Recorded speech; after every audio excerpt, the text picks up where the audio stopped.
que no podemos decir que los niños no mienten, pero lo que podemos ser absolutamente claros es que en estas problemáticas que comprometen su subjetividad tan trágicamente, y sobre todo los niños pequeños, no hay ninguna duda que dicen la verdad. Solo la necedad de algunos jueces, fiscales, abogados o psicólogos puede pretender que eso que uno ve en una cámara Gesell puede llegar a haber sido inculcado por una madre o por un padre, ¿no?, para perjudicar al otro.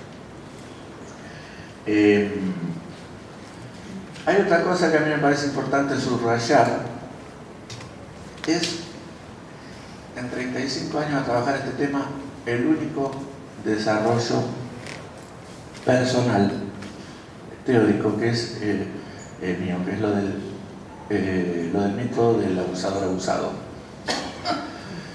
Fue un trabajo que surgió a partir de una serie de casos clínicos personales y de algunas cuestiones que fueron surgiendo en las supervisiones.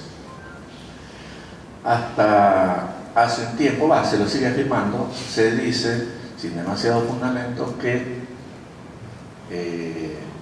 todo abusador ha sido un niño abusado. En realidad, esto está lejos de ser la regla. Primero, las cuestiones estadísticas lo desmienten. Más del porcentaje altísimo de niños abusados son niñas, ¿no? Y un porcentaje altísimo de abusadores son varones, ¿no? Creo que me parece que esto lo muestra por un lado, pero por otro lado lo que yo planteo en ese desarrollo es que quien ha sido abusado cuando niño, lejos de poder encarnarse en un abusador, puede llegar a ser víctima de abuso en todos y cada uno de los escenarios que vaya desarrollando en su vida. Esto no quiere decir que no haya excepciones a esta regla, ¿sí? No lo estoy planteando desde un lugar fundamentalista, sino desde una cuestión clínica, ¿sí? Claudia, cuando yo recién planteaba lo de la perspectiva de género, planteo que si es muy difícil si vos no tenés en cuenta esta cuestión del patriarcado y esta cuestión de los niños y las mujeres al servicio del macho patriarcal, no de los hombres, sino del macho patriarcal. Pero esto, yo acuerdo con vos que... Claro, merece entidad propia. Sí, merece entidad propia. Está perfecto. Si lo emblocamos, me parece que lo desdibujamos. Y la otra cuestión, otro tema que creo que hay que tener absolutamente diferenciado como una entidad jurídica y patológica con estructura propia, es el incesto paterno-filial. No es lo mismo cualquier abuso sexual infantil, aunque después Claudia va a hacer una generalización pertinente, realmente pertinente, pero a los fines clínicos y a los fines a los fines clínicos y a los fines jurídicos es importante tener en cuenta la gravedad de que una niña o un niño hayan sido abusados por aquel que tiene la responsabilidad social, educativa, biológica, no sé, familiar, etcétera, de tutelarlo. Y en lugar de tutelarlo, de tutelarla, abusa. Esto produce estragos, por eso una de las cosas que planteamos, y que creo que estamos todos de acuerdo en esto, es que el abuso sexual infantil y sobre todo el incesto paterno-filial produce una devastación única en la psiquis del niño. En relación a lo que esperamos de la justicia, que bueno sería apenas unas salas más para allá, que está el juez Rosansky en el plenario de justicia legítima. Que bueno sería que pudiera estar acá porque es uno de los jueces que que más personas ha condenado por haber cometido abuso sexual infantil. Y hay una frase de Rosansky que escribió en su libro Abuso sexual infantil, condenarlo o silenciar, que yo siempre la repito porque me parece que la tenemos que grabar muchísimo. Carlos dice que él ha condenado a muchísimos hombres que han cometido abuso sexual infantil contra sus hijos y contra otros niños, que los ha condenado con pruebas contundentes, los ha condenado con testimonios contundentes, y que pese a la cantidad de pruebas que esos abusadores han tenido en su contra, jamás logró que ninguno reconociera su delito y jamás vio, dice él, el más mínimo gesto de arrepentimiento en ninguno de ellos. Ya voy terminando, dos cositas. El tema de los indicadores,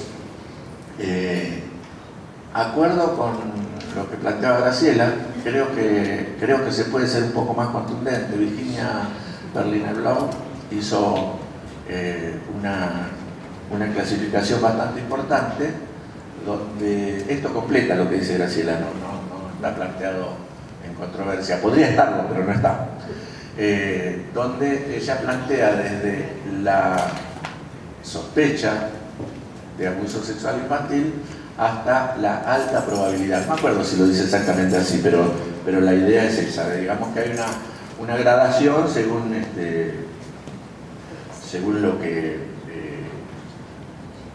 según las pruebas que uno vaya viendo, los indicadores emocionales que uno vaya viendo. En relación al relativismo cultural, temazo si lo hay, pero hay una cuestión que a mí me parece que por lo menos a nosotros nos exime de mucho en relación a esto. Se dice que hay algunas poblaciones, algunos pueblos originarios que podrían admitir como cuestión cultural la cuestión del incesto. Hasta ahora lo único que he leído es la declaración de los pueblos wichí, que lo desmienten totalmente, incluso desmienten un fallo de una cámara que absuelve a un abusador. Pero es un tema es un tema que se puede discutir. Yo creo que donde no se puede discutir es en la justicia, porque ni en los consultorios, porque el sufrimiento extremo de un niño abusado creo que no admite ningún tipo de relativismo cultural. Y lo último, cuando recién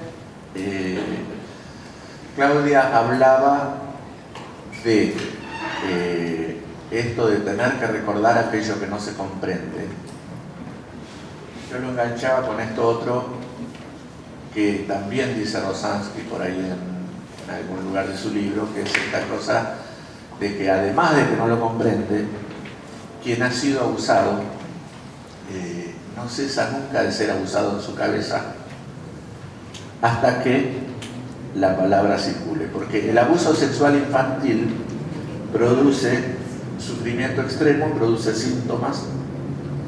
El abuso sexual infantil, tomen con pinza la palabra que digo, el abuso sexual infantil enferma, pero lo que más enferma es que no haya circulación de la palabra. Cuando la palabra del niño circula y es creíble, se empiezan a aliviar los sufrimientos, no a superar, a aliviar. ¿Sí? Lo de la superación del sufrimiento es otro tema que podemos charlar después. Gracias. Ahí me dan la posibilidad, yo quiero funcionar como abogado de mirada. Sí. Pásense el micrófono, la gente que está acá no se escucha lo que yo digo. Y si gritás, vas a estar escuchando, pero acércate al micrófono. No, me parece que es que están graduados distintos. No, pero ponelo más cerquita, dale. Yo voy a oficiar de preguntador molesto, así como Calabrón, que hacía de preguntas molestas. ¿Cuál Calabrón? Son personalizadas. La más siliconada. Mirá vos, yo pensé en Victorio Calabrón, la diferencia generacional.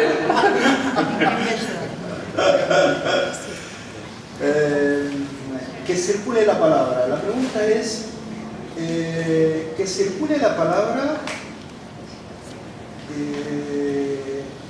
¿y qué lugar tiene la sanción de la escucha?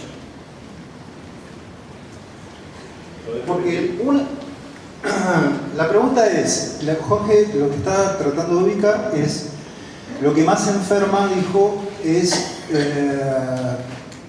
que la palabra no pueda circular. Exacto, sí. Y entonces va de suyo que tengamos que preguntar, la palabra entonces cura, pero necesitaríamos legitimar el lugar del otro, porque la invisibilización no es que el pibe no hable. Sí, bueno, yo cedo. Perdón, No hay pregunta. No, yo creo que hay una Hubo causa. No, quiero ligar esto. ¿Se acuerdan cuando hace un rato? ¿Se acuerdan? Qué poco serio que están. ¿Se acuerdan cuando hace un rato yo hablaba de que tiene la potencia mórbida del secreto familiar? Porque decir, no se cura la palabra, qué sé yo, puede uno imaginarse a alguien callado, que habla poco. No, estamos hablando de que algo no ha sido inscrito en ningún lado y es defendido, y aparte siempre es visible, como se ve en la película, es visible ese secreto. Pero de eso nadie habla. Y además, en el caso de los niños que llegan a grandes, enferman de no tener las palabras para eso, que no sé, porque al no comprenderse cómo explicarlo en principio, requiere una ortopedia del otro para que pueda desplegar eso que en un principio es un dibujo, traducir. Yo a veces siento cada vez más que el trabajo del analista es un traductor, es aquel que orienta al otro a que pueda traducir lo que es puro cuerpo, puro acto, en un decir que con el tiempo y con el desgaste de un decir pueda pasar a ser pasado. Pero no se puede olvidar aquello que no se puede recordar tampoco, y menos aquello que no se puede decir. Ahí va. Con respecto a eso quería agregar lo siguiente. Vamos a hacer una diferencia entre los pacientes o las pacientes adultas que recuerdan un abuso sufrido, el cual no fue inscrito. Podríamos decir, no cesa de no inscribirse. Esta cuestión, si fue abusado de niño y nunca esto fue visto, fue invisibilizado. Es distinta la situación de un chico, de una nena, que sí manifiesta y hay un otro que lo aloja y que le está notando, finalmente nota estos síntomas y hace la denuncia. Que a eso me refería yo al principio en cuanto a, luego tiene ciertos problemas con la justicia, pero cuando la palabra circula quiere decir que hay montones de síntomas y signos, que incluso los maestros son a veces observadores privilegiados de estas cuestiones de los chicos, que si esas son puestas en funcionamiento, puestas en palabra, cuando está sucediendo, por supuesto el pronóstico es muy distinto, porque hay una denuncia, digamos, hubo una sanción o no, pero todo el mundo sabe que ha sucedido y le han puesto palabras a este sentimiento de este chico que está mostrándonos con su cuerpo, con sus síntomas, con sus dibujos, con sus trabajos. En un caso que atendí, mientras la mamá estaba muy ocupada en toda esta tramitación judicial, que es muy complicado aparte, porque hay que gastar tiempo, dinero y mucho esfuerzo, la abuela traía a los niños a terapia, a todos, ¿no? Me traía una. Y la abuela un día me dijo, pero esta nena nunca se va a recuperar, nos va a quedar como marcada para siempre por esto. Yo le decía justamente esto, que no es lo mismo, que esto lo hubiera contado en su adultez, que su mamá se lo hubiera contado y su mamá hubiera salido a poner palabras a esto y resolverlo. No es lo mismo, porque si no quedaría como una cuestión que una vez que alguien lo usaron, como que quedó dañado para siempre. Y en realidad en ese sentido, no, ya sé que no. creo que no interprete mejor. En ese sentido es como un trauma, como dijimos antes, que puede ser elaborado si tiene puestas palabras ahí. Acuérdense lo que le pasó a Freud cuando escuchaba que sus neuróticas, digamos, contaban que habían sido abusadas por la madre, por el padre o por la niñera, ¿no? Finalmente dijo, no puede ser que haya tanta gente así, esto debe ser una fantasía, ¿sí? O sea, cuesta mucho escucharlo cuando uno tiene ese oído, y cuesta mucho escucharlo a una mamá. Supongamos que en el peor de los casos, como dijo Jorge, que el peor de los incestos es el paterno filial, donde es el peor de los casos, porque nosotros tenés una familia unida en contra de ese abusador, pero en este caso tenés una familia dividida. Cuesta mucho escucharlo y a veces uno se ven los síntomas y uno no puede darles entidad a todos juntos. Pasa esto, hace aquello, dibuja esto y uno no puede darle entidad hasta que un día cae. Y ahí empieza el proceso de ponerle palabras a eso. Es tanto así que yo atendí varias niñas que se quisieron cambiar el apellido, que decían que no se llamaban con ese apellido. Unas que no se conocían entre sí, se querían cambiar el apellido. Y hace muy poco, una nena de 8 años, que ahora tiene 15, le pidió a su mamá que hiciera juicio. Ella quería cambiarse el apellido, que hiciera esta acción legal, luego ya todo ha sido resuelto, pero ella quería terminar con eso. Ese no es el nombre de un padre. Ese no es el nombre de un padre. Un padre, digamos, es otra cosa, no es un abusador. Sí. A ver, ¿tiene una pregunta? Sí. Lo que quería decir es que a veces los chicos hablan y no son escuchados. Ponen la palabra, pero no la, o sea, quizá vienen al tratamiento porque lo escuchó un maestro y nos lo derivan, pero las madres no las escuchan. Es muy difícil escucharlo porque vos no podés pensar, lo mismo que la violencia, es muy difícil escuchar que tu chico está haciendo esto, te suena algo y vos no podés creerlo. Este es un punto fundamental. Es muy difícil de creer que vos estés abierto a escuchar eso. Tienen que pasar como varias cosas para que todos sus indicadores te presenten. Están en todos los casos. ¿Cómo? Están las mamás que apenas se lo dicen, tienen empatía y escuchan y creen, y hay mamás que... Pero hay niños que lo dicen con todas las letras. Sí, sí. De 3 años que dicen cosas con todas las letras, pero otros que no, que hacen síntomas. Los niños pequeños dicen más fácil y además... Preséntense así sabemos quiénes son. Sí, cuenten quiénes son. Por favor. Yo soy Estela Reyes, psicóloga, es coordinadora del equipo de violencia del Hospital Argentina. Sí. Bien. Yo soy psicóloga del equipo de violencia actual del Hospital Argelici y me dedico a atención de abuso sexual y maltrato infantil. ¿Tienen las mismas experiencias que estuvimos contando? ¿Les suena? ¿Les suenan estas cosas que dijimos? Sí, otras no. ¿Cuál es? Veremos las que no. Algunas cosas, yo atiendo niños, digamos, por lo cual los casos que me llegan, los niños en general dicen, o sea, si se los escucha, dicen. Lo que pasa es que los niños a veces lo dicen una sola vez y si el interlocutor no escucha, queda totalmente escondido y aparecerá de otra manera, Y luego lo ya no de la desmienten. palabra. No solamente lo dicen, sino cuando se arma todo el barajuste, desmiente. Eso generalmente sucede cuando se inicia el proceso legal y siente que con su decir complica la dinámica familiar. Sí. Yo he atendido a adultas, coincido con Jorge de que quien ha sido abusado en la infancia va a ser abusada en distintas situaciones, en lo laboral, en los casos de acoso laboral, que hay muchísimos. Uno empieza a indagar y ha habido situaciones de violencia o maltrato infantil. Y yo he tenido la oportunidad de atender mujeres que lo han podido decir, no sé si porque uno está especializado y tiene otra actitud tal vez cuando escucha, y hay gente que lo ha dicho en la consulta y no ha vuelto más, pero lo ha dicho. A mí me pasó que me lo contaran en una situación así, estando dando una charla, se paró una persona mayor y dijo que le había sucedido cuando era niña, que lo había dicho y nadie le creyó. Sí, ocurre. Ocurre. Lo más grave es cuando además la justicia no escucha, porque eso, digamos, también no pasa. Te escucha, pero no te cree. En relación a esto, perdón. En relación a esto de escuchar o no escuchar, pensaba, Freud planteó este tema hace muchos años. Yo no coincido, no sé si viene al caso, pero yo no coincido con que Freud haya escondido el tema.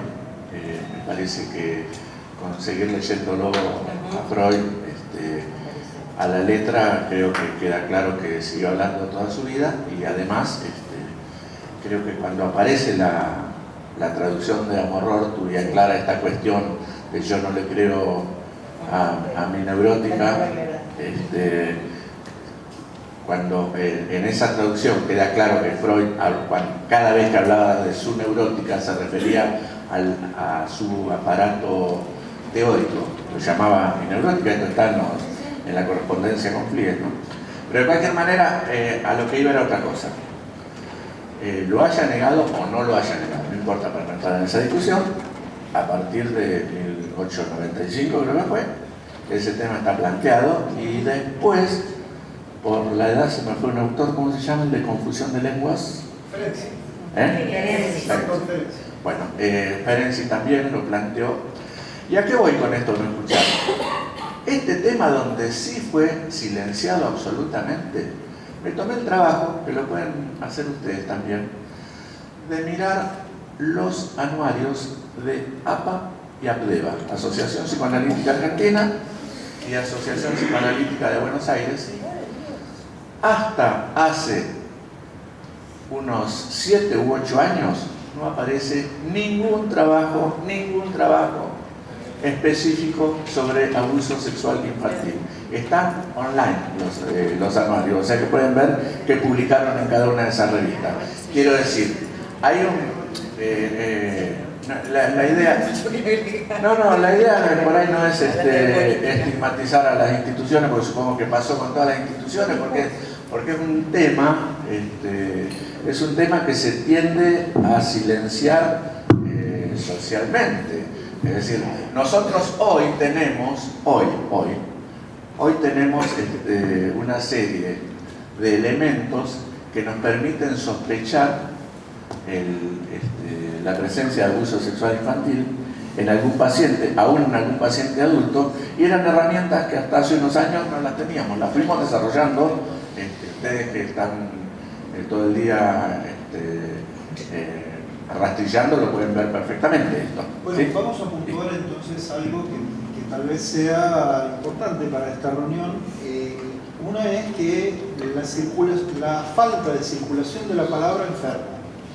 Segundo, que la circulación de la palabra se da sí o sí cuando aparece un otro en condición de legitimar la palabra para que siga circulando.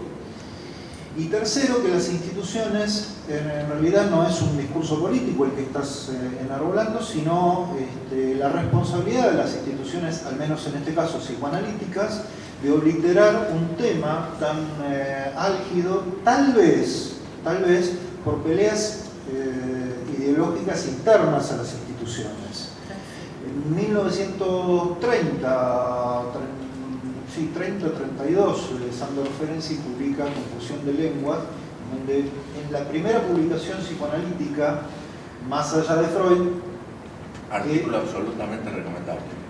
En realidad es un artículo pionero, y sobre todo por el tipo de presentación que hace Ferenczi respecto del abuso sexual infantil. Y por lo que provocó Alberto de y lo que provocó fue que Sándor Ferenczi fuera excomulgado, como diría Lacan, excomulgado de la familia psicoanalítica internacional, y un año después falleciera en medio de un marasmo, tal vez, psicológico. Yo sí me perdí. Sí, ¿quién? Habría que prestarle atención a la plancha, la teoría traumática en la plancha. No sé si que le ocasionó, la excomulgación de Lacan por parte de él. Sí, con la plancha. La plancha. Sí, dale, Jorge. No, te digo que él vuelve de alguna manera a retomar la teoría traumática y la toma desde otro ángulo, que es importante en la obra de la plancha. Es un pasamiento bastante importante. Yo sí si me permiten, quiero mechar una cosita clínica, una mini viñeta del hoy de mi trabajo, para que se puedan poner como ejemplo que no es tan fácil el temita este de la circulación de la palabra. Atiendo a la mejor amiga de una niña que todavía está en los medios, asesinada de una manera inenarrable y arrojada a la basura. Y que todavía sus pericias, sus abogados saben. Esta mejor amiga que está en un episodio, digamos, en un trabajo, todavía no puede. Puede hablar de su amiga, puede hablar de ella, necesito cambiar de colegio, pero no puede siquiera concebir la idea de que tiene que hablar de que murió luego abuso, luego de un intento de abuso y luego de una profunda violencia sexual. No lo puede decir, no lo puede tolerar, no lo puede, digamos, lo necesita disociar todavía cuando la atiendo desde, qué sé yo, poquito tiempo, a 2 meses del evento, que fue en junio, va a ser un año en junio. ¿Saben de qué estoy hablando? Y quiero decir, esto de la circulación de la palabra no es tan solo a los sujetos, sino cómo impacta, y lo aprovecho a contar, porque impacta también a la comunidad en su conjunto el hecho de que una criatura haya sido reducida a un objeto y tirada a la basura. Por eso quiero decir que eso también nos enmudece, en otro sentido que el mutismo cómodo, digamos, de decir, si yo no lo vi, no sé, de Pierre, qué sé yo, o del hijo. Pero quiero decir, hay mutismos que son verdaderamente traumáticos, que hace que no se pueda siquiera imaginar a su amiga en esas circunstancias y menos hablar de eso porque se desarma. Lo quería decir porque me parece que presenta el problema de una manera clara. Sí, una cosa que quería agregar es, en relación a esto, es lo que tiene que ver con la violencia de la desmentida. En el sentido de que a veces hay intencionalidad de no escuchar, pero en muchas oportunidades, en muchísimas oportunidades, lo que ocurre es que se pone en movimiento un mecanismo de desmentida de aquello que se está viendo o se está escuchando, porque el horror traspasa las defensas de aquel que debería estar escuchando. Esto no disculpa, por eso digo que no es que se da siempre esto, se da en algunas oportunidades, ¿no? Por un lado eso, y por otro lado nada. Cualquier cosa retomo.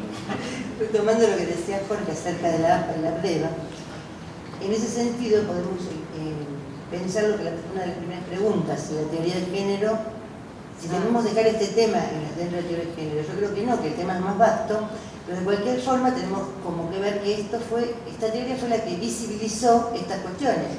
Sin esta teoría, que recién ahora estamos hablando de psicoanálisis y género, ¿no? Hay psicoanalistas que escriben de esta forma, recién ahora es como que gracias a esta perspectiva poder visibilizar el tema. Antes era como que no se veía, y las asociaciones psicoanalíticas no solo desmentían estas cuestiones, sino en los casos de mujeres víctimas de violencia que iban a su analista, muchas veces les interpretaban el masoquismo